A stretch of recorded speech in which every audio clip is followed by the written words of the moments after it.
个大食堂是你们最熟悉的，大食堂现在连门都看不见了。您现在看到的画面是河北省涿州市市区里的场景。昔日熙熙攘攘的马路已经变成了一片泽国，马路上的平均水深有6-7米，最深的地方据说有11-12米深啊！进去抢险救援的人都必须开着冲锋舟。抓住船！抓住船！抓住船！快点！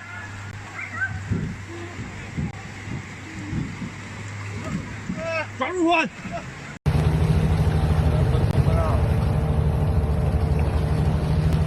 大家可以看一下，那马路上的红绿灯啊，现在已经变成了航标灯。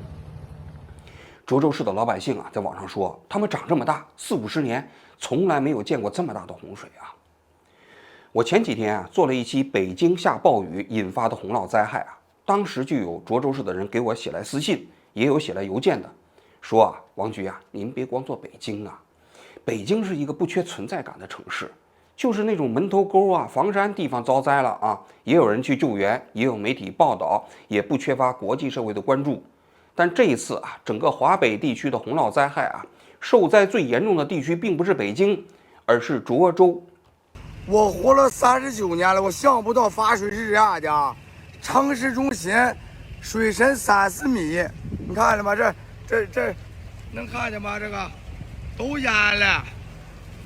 这一趟救援了，能来的大哥大姐们啊，咱们那么简船有的是，呀有大车的，6.8米的、4.2米的都行啊。刚我看那小孩吓的那孩子都不行的了。大哥大姐们啊，涿州，能出一点力的出点力了，大哥大姐们。原村们还水流大，出不了。明天找安全地方啊！明天白天啊，今天晚上只能这市中心里头水流小地方救啊。能支持一把的，支持一把了啊！哎，好嘞，到了，你这多少人？而且涿州这次受灾啊，你可以看一下。网上现在也有一些零星的媒体报道啊，但这些媒体的报道全都是假的，你看到了吗？网上一说涿州这个地方全是抢险救援，就解放军抱一个小孩出来呀，然后那个用冲锋舟接触一些老百姓啊，都是给你们媒体看的，你看到了吗？前几天中央电视台报道一个直升飞机到屋顶去救援老百姓，但是呢，你看那画面那一角，那下面呢？有一辆汽车，汽车旁边还站着人呢。那水啊，连汽车的轱辘都没有没到。那有必要派直升飞机去吗？根本没有必要。为什么要拍这种场景？就是给你们外地看呐，体现党和政府啊如何关心灾区的老百姓。但实际上，我跟你讲啊，灾区里有很多灾民，根本没有人管，根本没人救。抖音上到处都是很多老百姓自己求助的信息。看，好多人求救呢。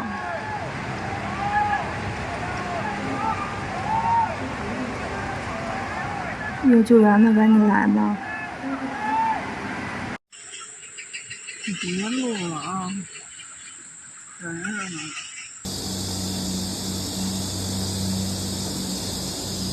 这是一条求助信息，涿州的父老先生看到了，帮忙转发一下。位置是在双塔的大石桥村批发市场对面107国道，没有物资，有老人孩子联系不上。我们这儿现在水位本来就已经很高了，但是又下起来瓢泼大雨了，然后那个四墩桥那边也有很大可能会决堤。现在1楼已经没完了，2楼现在涨的水位也特别快，也涨到这儿了。我在吊衣村东北角呢，然后有没有附近的这个救援队能赶紧过来一下？因为我这儿有2个70岁的老人，谢谢啊。真正的涿州市的老百姓啊，在这次过程中间没有什么人去关注他们，这是第一点。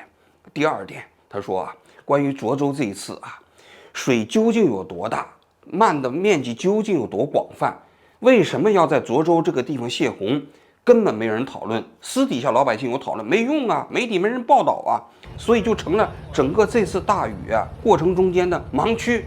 希望啊，我能做一期节目来讲一讲涿州的这次受灾情况啊。那我们今天啊，就来讲一讲涿州泄洪的故事啊。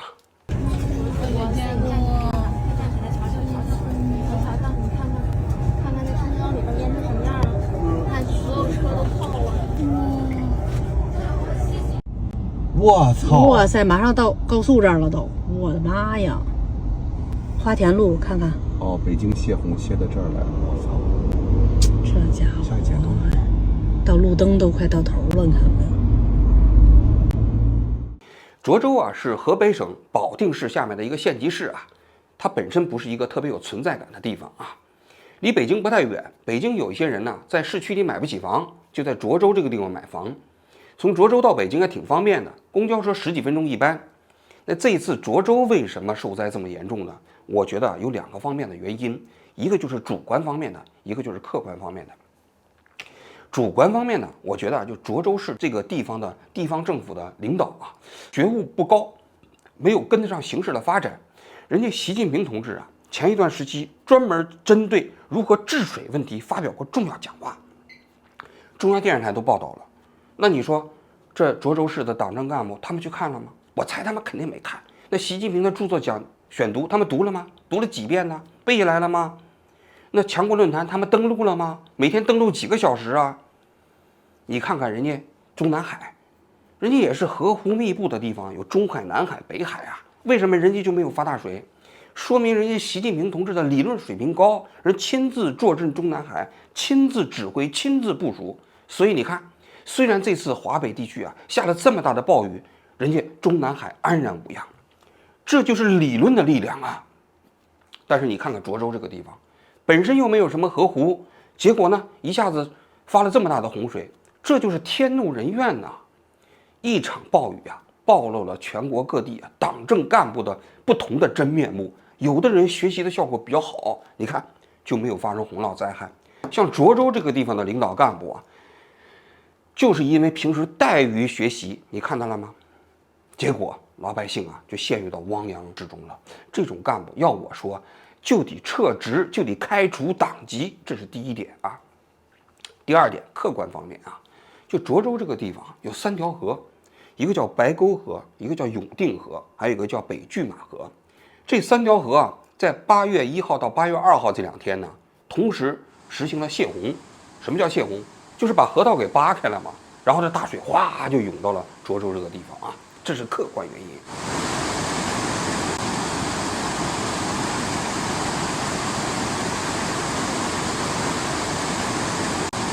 网上对泄洪啊有一些争论啊，我个人觉得泄洪啊是有道理的。那98年啊，当时长江流域大水的时候啊，那当时中央领导不是坐镇武汉吗？亲自指挥啊，那最后也决定泄洪啊。为什么要泄洪？因为要保住荆江大堤呀。荆江大堤如果要是溃了哈，那覆着的整个江汉平原，包括武汉市都不保啊。那如果要是把这个洪水导到了泄洪区，虽然泄洪区会受到损失啊，但是呢，它毕竟是丢卒保车嘛，所以我觉得泄洪没问题。但这一次啊，涿州这个地方泄洪啊，确确实实当地的老百姓啊非常反对啊。我在网上看到一段视频，就8月1号那天晚上啊，那泄洪的人员就在那大地上偷偷摸摸在那挖这个大堤啊，当地老百姓闻讯赶到现场就保卫他们的大堤，双方就发生了冲突啊。你把这人口给他说大声点，我们村里边有人，村里边有人是吧？对，你还有人。你给我们解释一下这个，你们是拿哪个文件说的是让把我们这儿开开？说什么开口啊？我们老百姓没有怨言，但是现在咱们没有公投文件吧？有一会儿咱们水利部门的，就镇里边的领导肯定对你解释这个。领导，我问一个问题，这个偷摸挖是什么意思？偷摸挖，这人要不在这儿，偷摸就挖开了；不在这儿，偷摸就挖。对，我们这儿要没人的话，你现在说谁在挖，谁在挖，这个我也不太清楚。你说不清楚啊？这老百姓啊，为什么要反对泄洪呢？其实啊，也有原因啊。我查了一下，咱们国家有关这个泄洪补偿的办法啊，这补偿的办法就规定，如果要是这个地方泄洪区里头水扒开了，把你的房屋啊，这个家里的田产都给淹没了的话，怎么补偿呢？首先，庄稼补偿50%到70%，牲畜补偿50%到70%，家里的耐用品，如果要是坏了，冰箱啊、彩电呢，也补偿50%到70%啊，包括房屋。但是这有很多前置条件，比如说你的牲畜啊能赶走，你没赶走，那这就不给你补了。还有就是说你这建筑如果是违章建筑也不给补了。那你想想，这老百姓就不干了。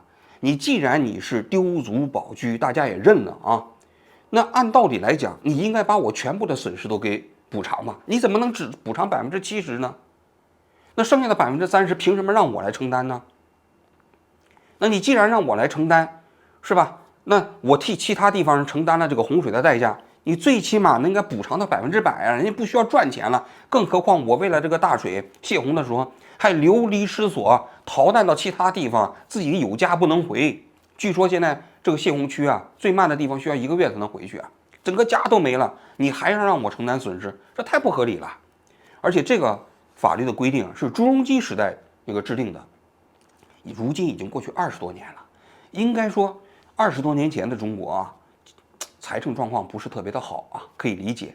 但是现在已经到了这发达国家了，你怎么对泄洪的老百姓你还不进行100%的补偿呢？这是第一点。第二点，当地的老百姓就讲啊，当时要泄洪之前呢，没怎么通知他们。有很多地方就说，哎呀，其实就是大雨暴雨，你们注意一点啊，结果咵洪水就来了。有的地方虽然通知了啊，但是2点钟通知的，半夜2点啊，不是白天2点啊，4点钟大水就来了。你想想，半夜2点钟大家都在睡觉呢，而且呢，这些人呢通知的方式就是拿大喇叭喊一下，很多人也深更半夜醒来之后不知道怎么回事，而且这个地方从来也没把它当作泄洪区，所以很多人都懵了，还没来得及走呢，大水就来了。更何况你看到了吗？那白沟当时啊，大家开着车往外跑的时候，高速公路上还在收费啊，结果那堵了好几公里。你看这车堵的，大半夜让搬，你说搬到哪儿去？大半夜能出去了不？连楼都下不去，现在堵的。3点28分，香包国际，这是上高速的高速口，已经堵了1-2公里了吧？后边还有好长啊！高速这边上不去啊！你既然泄洪了，你高速公路你别收费，让大家赶紧走啊！所以很多老百姓就说，你这个高速公路还收费，属于你们自己的利益，你们一点都不愿意丧失啊！但是老百姓的利益呢，你都不管了。更有老百姓都说了，他说你看看现在这政府，那不就是跟当时国民党扒开花园口一样吗？扒开花园口的时候啊，是为了抵抗日本鬼子侵略啊，但是下游的老百姓死了上百万人，那你深更半夜你扒这个大堤，又不让老百姓知道，或者说基本上就不让老百姓没有时间走，那不就是跟当时国民党反动派一样吗？有网上很多人就说，他说其实都通知了，但我个人觉得你仔细看一下啊，通知的肯定不及时。比如说涿州市有一个村庄，有5000人被围困。我恳请涿州市政府往那个涿州下念头村这儿派2个武陵铲过来，或者咱们有附近的朋友看到的，派2个武陵铲。下念头村现在有5000人，我们正在一点一点往外救。现在水越来越大，1点开始泄洪。附近如果有看到的，联系个武陵铲过来，我们用艇把人从里边深水区接出来，接到浅水区，你用铲往外端。现在我们救不过来了。如果说要是及时通知了，肯定有一部分人走，有一部分人不走，我们可以理解啊。但是你要说一个村庄5000人都没走，你说就是因为这些老百姓听了广播之后没走，那我不相信。应该说没有走的肯定是少数嘛，对吧？那你一个村庄5000人都不走，是因为他们都不听招呼吗？所以这一次啊，关于这个所谓通知过程中间，确实有许许多多没有做到的地方。按道理来讲，你要泄洪，你组织如何疏散，让大家离开之后怎么安排，你总要有个预案吧？你什么预案都没有，然后呢，你就把这个洪水泄过去了。那要是我肯定也是觉得有特别大的意见的。河北涿州永乐村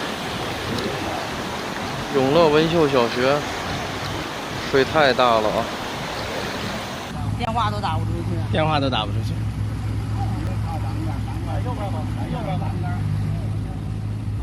不知道，我们早前那个他找我们来以后，他那孩子把那拖鞋、手机搁船上以后，如果进来拿东西，他就走了，就拉别人去了。紧接着大家就说了，就是涿州这个地方啊，这次泄洪到底是因为什么？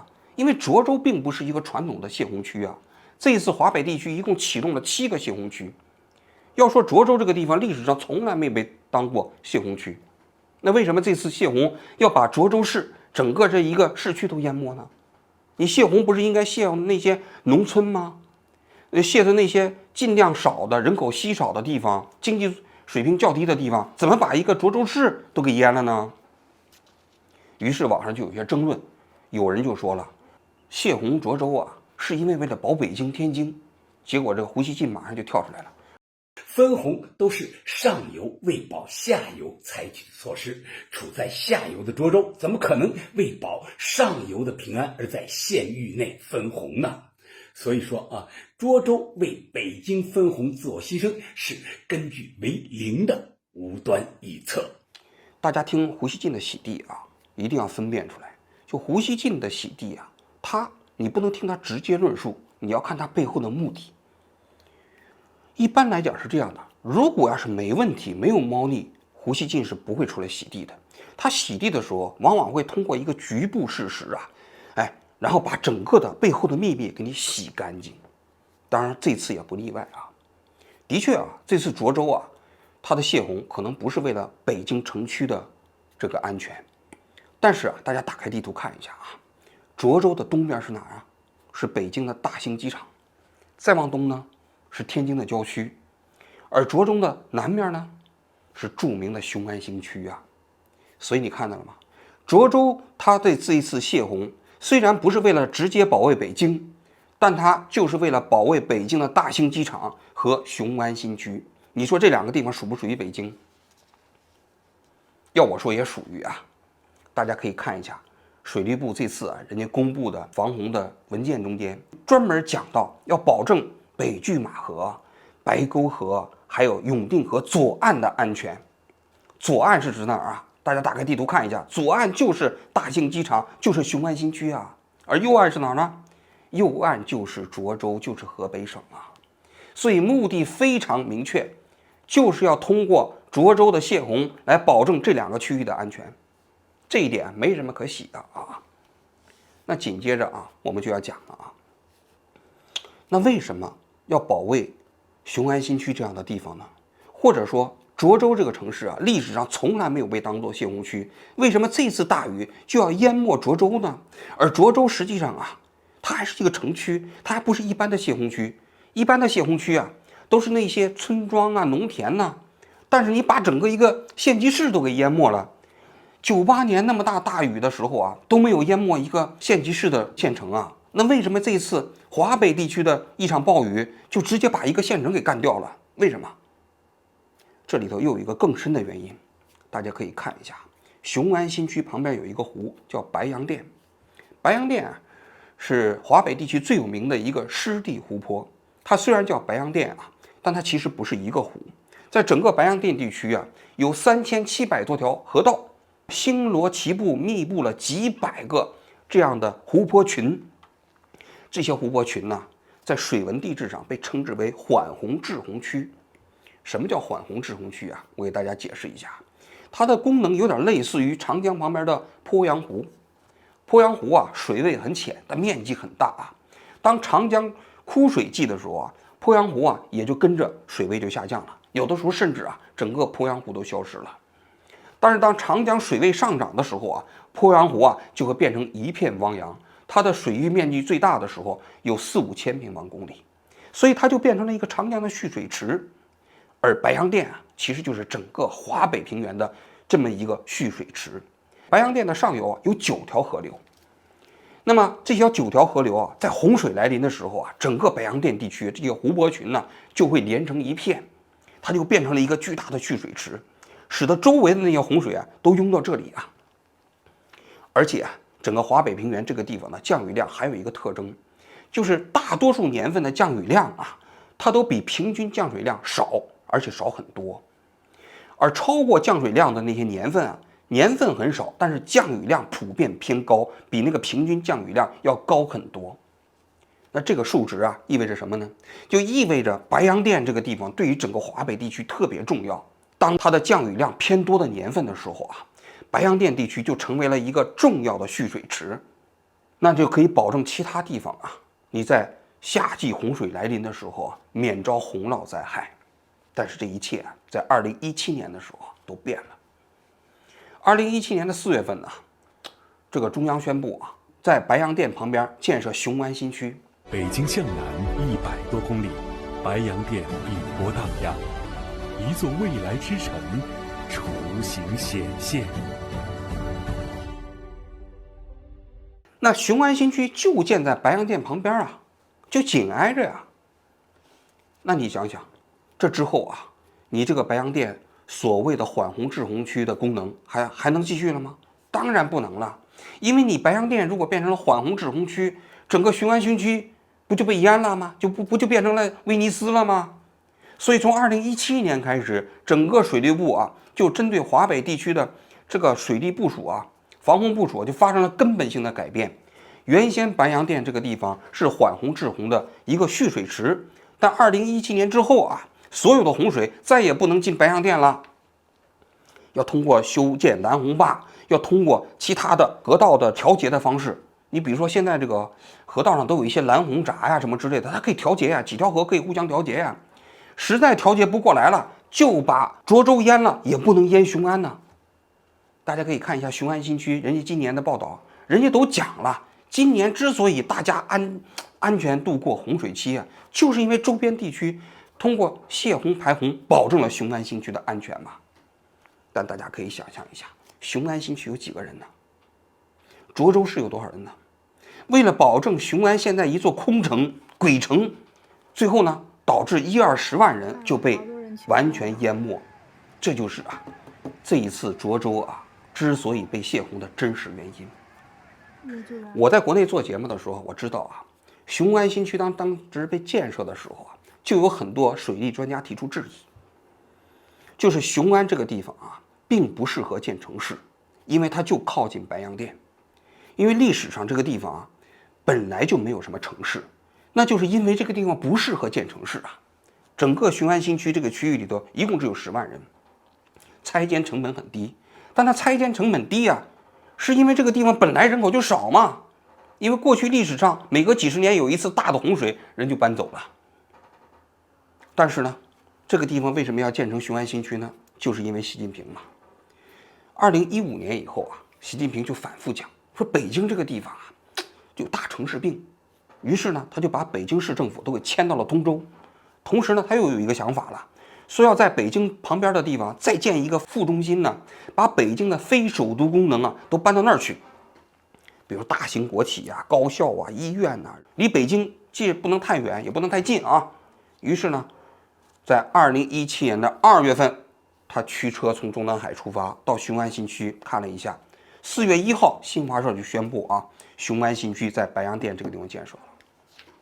但实际上，在这个过程中间，水文地质的专家的意见呢，就完全被忽视了。最终你看到了吗？习近平讲到了雄安新区啊，要建设1000年大计，但是没想到啊，从2017年开始建设到现在啊，不过6年的时间啊，就遭受到了大自然的惩罚。只不过这个惩罚啊，没有惩罚到雄安新区，惩罚到了涿州市的老百姓头上。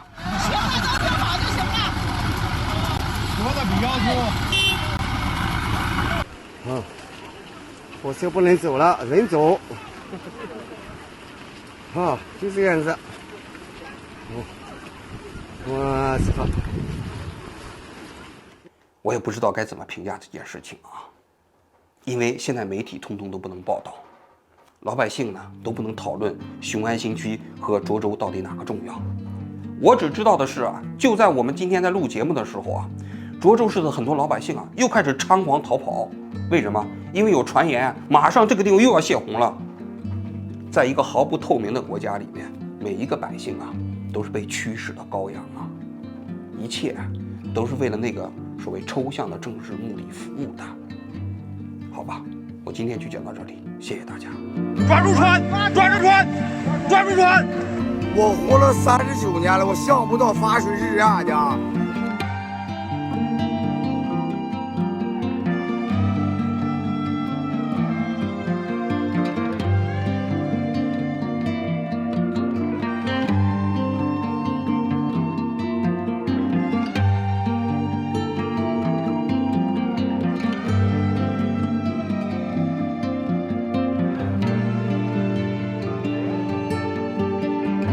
京向南100多公里，白洋淀比不大呀，一座未来之城。